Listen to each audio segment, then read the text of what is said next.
I'm Tim Sherratt, and I'm the manager or the joint manager of Trove at the National Library of Australia. Trove is a discovery service which has been created by the National Library of Australia, focused on Australia and Australians.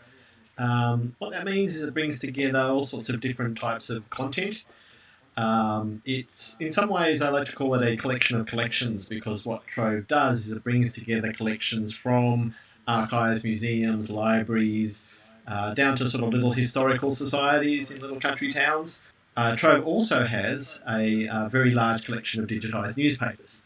Currently about 150 million newspaper articles covering about 150 years of Australian history. So that's an incredibly rich resource, and that's the most heavily used part of Trove. The other thing that Trove is it's a community as well. I mean, we have really, really passionate users, large numbers of users, and some very passionate ones.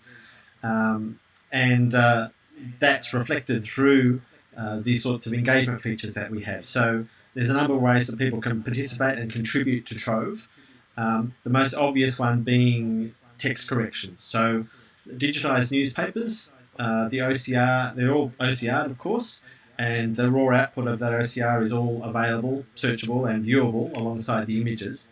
And of course, as you would expect, running OCR over historical newspapers, the results aren't always that great.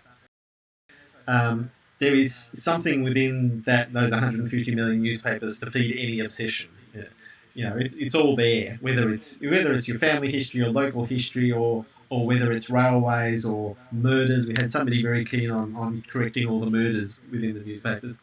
But there's actually also some other ways. Simple things like tags and comments. Over 3 million tags. I think around 70,000 comments have been added. And a lot of the times these are aids to discovery. So, people add extra information in comments. They will, tag things. For example, one common tag is poem. So where poetry has been found in a newspaper, they will tag it with poem so that people can find it again. Um, and what's really interesting to me is some of the ways that they use it that we wouldn't necessarily expect. Um, as I like to say, if you look at the Trove tags, for example, the top tag, and with I think there's about 14,000 items tagged with this string, is an acronym.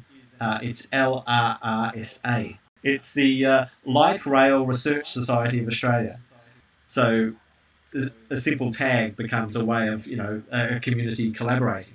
The interesting thing about a large corpus like the newspapers, for example, is the potential for other types of research, particularly in the digital humanities. So it's that classic case of when you bring large volume of material together, you have that opportunity to do different types of analysis, to ask different questions of it. I think that's, in terms of the future, I mean, that's certainly what I think is most important is recognising that Trove isn't a website, it's not a web interface, it's not a single search service.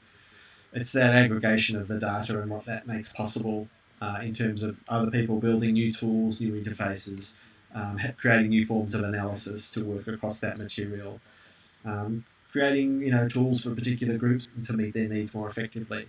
And that to me is sort of really exciting, is having that possibility to see, again, to be surprised, to see what people make of your stuff and the exciting things that they can do with it.